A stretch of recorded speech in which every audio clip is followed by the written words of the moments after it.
नमस्कार दोस्तों, मैं आप लोगों के लिए नया वीडियो लाया हूं जिसमें आप लोगों को बताने जा रहा हूं मैं हिंदी 100 मार्क में क्लास 12th का सिलेबस क्या होता है।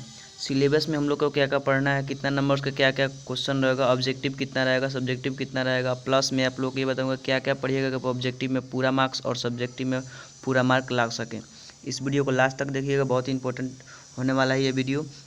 और आज से हम लोग लगातार वीडियो स्टार्ट करेंगे और जिसे पूरा हिंदी कंप्लीट करके छोड़ेंगे।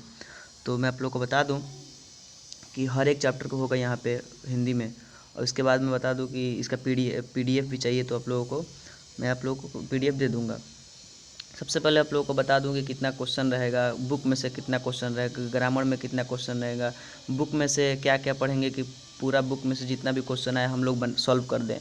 ग्रामर में से क्या क्या पढ़ें, कितना मार्क्स का क्या क्या पढ़ें कि हम लोग को पूरा का पूरा बना दें।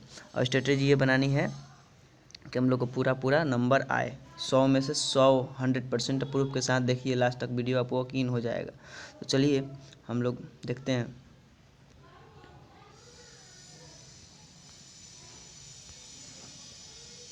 मैं आप लोगों को बता दूं कि मैंने यहाँ पे 100 मार्क को लिया है, देख सकते हैं आप लोग। तो इसमें से दो पार्ट हम लोग बनाते हैं क्योंकि बिहार बोर्ड ने ये कर दिया है कि सब्जेक्टिव अलग और ऑब्जेक्टिव अलग। तो 50 मार्क्स के हम लोग सबसे पहले ऑब्जेक्टिव की बात करेंगे कि 50 में 50 हम लोगों का कितना है। ना आए तो कम से कम आप लोग का 40 मार्क्स कोई नहीं रोक सकता है। मैं यकीन के साथ कहता हूँ कम से कम 40 मार्क्स कोई नहीं रोक सकता, इतना यदि आप पढ़ लीजिएगा तो। चलिए मैं आप लोग को बता दूँ कि बुक्स में से जो क्वेश्चन होता है वो 24 नंबर का रहेगा। याद रखिए 24 नंबर का बुक्स में से रहेगा। और ग्रामर में से 36 क्वेश्चंस रहेंगे ऑब्जेक्टिव में। 36 ऑब्जेक्टिव ग्रामर का और 24 ऑब्जेक्टिव बुक से। तो कुल मिलाकर हो जाते हैं 60 ऑब्जेक्टिव। 60 ऑब्जेक्टिव में से आप लोगों को बनाना है 50 ऑब्जेक्टिव।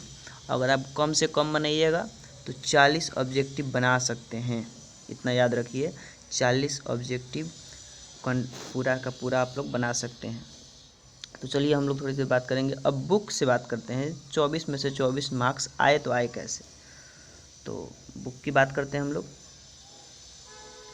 चलिए बुक में हम लोग सबसे पहले देखेंगे, आप लोगों को देखने से ही पता चल रहा होगा कि लेखक का नाम, यदि आप लेखक का नाम वो जैसे कि बालकृष्ण भट्ट ने क्या लिखा है तो बातचीत, वह किस काल के कवि हैं तो आधुनिक काल के कवि, ये सब चीज़ें लेखक नाम एवं उनके काल में सब संग्रहित हो जाती हैं।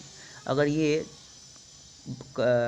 गद्य खंड में 13 पाठ है और पद्य खंड में 13 पाठ, दोनों के लेखकों को यदि आप याद कर लें तो मैक्सिमम 6 मार्क्स का पूछा जाता है।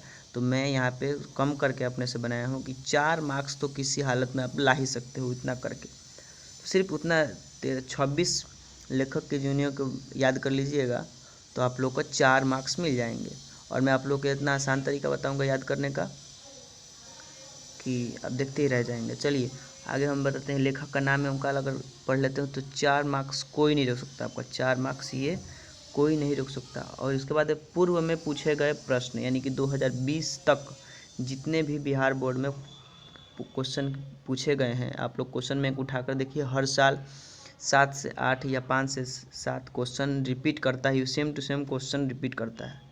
तो मैंने कम से कम लिया है तो 3 मार्क्स आप लोगों का वो क्वेश्चन बैंक से आप लोग रहेगा, ये समझ लीजिए। कम से कम बनाइएगा तो 3 मार्क्स बना दीजिएगा मैंने। उसके बाद तीसरा है गद्य खंड में 8 पार्ट तक, यानी गद्य खंड में 8 पार्ट तक यदि आप ऑब्जेक्टिव पढ़ते हैं तो 5 मार्क्स कम से कम बिल्कुल। सबसे पहले बता दूं कि गद्य खंड में शुरुआती के चैप्टर इस साल बहुत इंपॉर्टेंट होने वाला है। तो 8 पार्ट तक आप लोग पढ़ लीजिएगा तो मेरे ख्याल से 8 मार्क्स का तो इसी में से पूछ देता है। तो मैंने 5 मार्क्स किया है। तो ये आप कम से कम 5 मार्क्स तो ज़रूर बना सकते हो इसमें से, इतना पढ़ लें। पद्य खंड में बहुत आसान ऑब्जेक्टिव होता है, छोटा छोटा ऑब्जेक्टिव होता है पद्य खंड में। 13 पार्ट तक आप लोग ऑब्जेक्टिव करते हैं तो 8 मार्क्स तो बनते ही बनते हैं, या 10 मार्क्स बन जाएंगे। तो टोटल यदि आप कम से कम नंबर लाएंगे इतना पढ़ने के बाद तो 20 मार्क्स जो है आपका ऑलरेडी आ जाएगा। 20 नंबर का ऑब्जेक्टिव आप में बुक से कोई नहीं रोक सकता है। उसके बाद हम लोग ग्रामर की बात करेंगे। ग्रामर में देखते हैं हम लोग।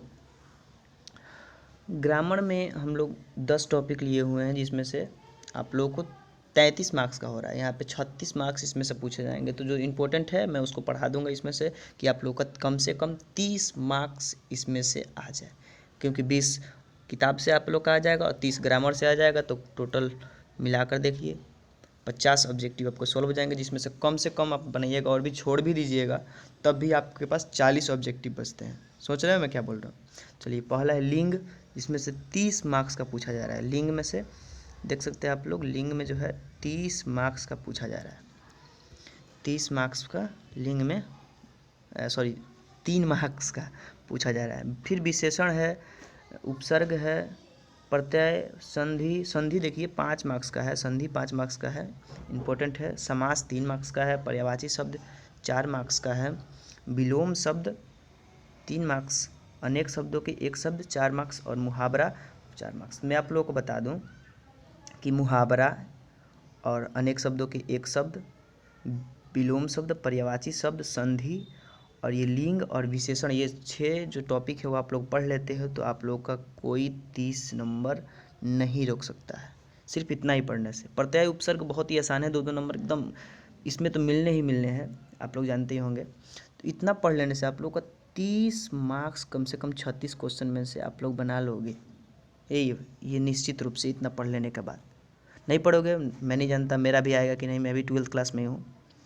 मैं नहीं जानता। मैंने स्ट्रेटेजी बनाई हुई है, इस प्रकार से पढ़ना है मुझे, तो मैंने सोचा कि शेयर कर दूँ आप लोगों के साथ भी। चलिए आगे हम लोग देखते हैं। ऑब्जेक्टिव का मैंने पूरा कंप्लीट कर दिया कि 50 नंबर कैसे ला सकते हैं। अब हम लोग सब्जेक्टिव की बात करेंगे। सब्जेक्टिव भी 50 नंबर का आप लोग जानते होंगे, तो जिसमें से बुक में 33 मार्क्स इसमें अब ऑब्जेक्टिव हो जाएगा, सब्जेक्टिव में 33 मार्क्स का क्वेश्चन रहेगा और ग्रामर से 17 मार्क्स का सब्जेक्टिव रहेगा। तो हम लोग बुक में बात करते हैं, हम लोग क्या क्या पढ़ेंगे, तो हम लोग सभी चीज़ों को केयर कर पाएंगे और सब क्वेश्चन हल कर पाएंगे। तो देखिए, बुक में से व्याख्या करें सबसे पहले पूछता है। व्याख्या करें 8 मार्क्स का रहेगा, जिसमें से आप लोग को बता दूं कि क्वेश्चन रहेंगे 4, जिसमें से आप लोग को बनाना है 2, प्रत्येक क्वेश्चन के लिए 4-4 अंक मिलेंगे। तो अगर यदि आप 6 पाठ तक गद्य खंड और 6 पाठ तक पद्य खंड यदि अच्छे से पढ़ते हैं, उसका मतलब समझते हैं, या पद्य खंड ही सिर्फ पढ़ लिया आपने 6 पाठ तक, तब भी आप 8 मार्क्स ला सकते हैं, क्योंकि 2 क्वेश्चन सिर्फ पद्य खंड का बना दीजिए और 6 पाठ के नीचे ही में पूछता है, मैंने पूरा देखा है, तो 6 पाठ तक ही पूछता है। तो 6 पाठ में से 2, उसमें से सभी बढ़िया से अच्छे से व्याख्या करने का सीख लीजिए। किस प्रकार से व्याख्या किया जाता है मैं आप लोग को बता भी दूंगा। तो व्याख्या करने में आप लोगों को मिल जाएगा 8 मार्क्स, ये बहुत आसान है। प्रश्नोत्तर आप लोगों को 10 बनाना है। प्रश्नोत्तर आप लोगों को कई सारे क्वेश्चन दिए जाएंगे, प्रश्नोत्तर 10 मार्क्स का रहेगा, यानी लघु उत्तरीय जो प्रश्न है 10 नंबर का आप लोगों को रहेगा। 10 क्वेश्चंस रहेंगे, जिसमें से आप लोगों को 5 बनाना है और एक प्रत्येक के लिए 2-2 अंक मिलेंगे। तो क्वेश्चन रहेंगे 10, जिसमें से बनाना है आप लोगों को 5, यानी कि कुल मिलाकर कहा जा सकता है कि 6 या 7 पाठ तक आप लोग गद्य खंड या पद्य खंड में अच्छे से पढ़ लेते हैं। ये ध्यान रखिए, प्रश्न उत्तर जो बाहरी का वो नहीं पूछ रहा है, अब अंदर से उसका पूछ रहा है अपने से क्वेश्चन बनाकर। तो 7 पाठ पद्य खंड भी पढ़ लीजिएगा तो 10 नंबर ये प्रश्नोत्तर जो है कंप्लीट हो जाएगा। फिर दीर्घ उत्तरीय प्रश्न में 6 क्वेश्चन रहेंगे, जिसमें से 3 क्वेश्चन पद्य खंड से और 3 क्वेश्चन गद्य खंड से रहेंगे। तो कोई भी पढ़ लीजिएगा एक, तो 3 ही बनाना है तो पढ़ लीजिए, पूरा बन जाएगा। तो आप लोग 15 मार्क्स और 10 मार्क्स और 8 मार्क्स ये आप लोगों को कंप्लीट हो जाएंगे, तो जिसमें से आप लोगों को मिल जाएंगे 33 मार्क्स। तो 33 मार्क्स में से आप लोगों को कम से कम मिला तो मेरे ख्याल से 25 से तो कम नहीं आएगा, कभी भी 25 से कम नहीं आ सकता आप लोगों का। चलिए आगे बढ़ते हैं ग्रामर में। अब ग्रामर में सब्जेक्टिव में क्या क्या पूछ सकता है, तो निबंध पूछता है 8 नंबर में, 8 नंबर का निबंध रहेगा। पत्र लेखन 5, संक्षेपण मतलब क्या होता है, आप लोग कुछ लोग नहीं जानते हो संक्षेपण मतलब क्या होता है। एक वाक्य होता है जिसको आप लोग संक्षेप भाषा में छोटा करके लिख देना होता है। तो संक्षेपण के लिए 4 मार्क्स, ये तो नहीं भी पढ़िएगा, कुछ भी तैयारी नहीं कीजिएगा तो 4 मार्क्स आप लोग के बन जाने वाले हैं। पत्र लेखन, पत्र लिखना बहुत आसान होता है, एक स्ट्रेटजी बनानी होती है, एक ही तरह से एक पत्र लिखना सीख गए तो बाकी सभी पत्र उससे ही लिख सकते हैं। निबंध में थोड़ा आपको ध्यान देना होगा कि निबंध में आप लोगों को भूमिका, उसके बीच में रिलेटेड सब क्वेश्चन, उपसंहार सब लिखना कैसे होता है, मैं आप लोगों को बताता चलूँगा। तो आप लोग ये स्ट्रेटजी हो गई। पूरा ग्रामर में से आप लोगों को क्वेश्चन होता है 17 मार्क्स का, तो आप लोग कम से कम बनाइएगा तो 10 नंबर तो आ ही जाएंगे, क्योंकि 4 नंबर ये फुल आपको मिलने वाले हैं। पत्र लेखन में कुछ ना कुछ तो लिखिएगा, निबंध तो लिखिए दीजिएगा। तो आप लोग इस प्रकार से कुल मिलाकर मेरे ख्याल से 80% आप लोग ला सकते हैं। 80% कोई नहीं रह सकता हिंदी में आप लोगों का। चलिए मैं भी तैयारी करने वाला हूँ और साथ में साथ आप लोगों का भी तैयारी हो जाएगा। चलिए धन्यवाद वीडियो को पूरा देखने के लिए, और अच्छा लगा हो तो चैनल को सब्सक्राइब कर लीजिए।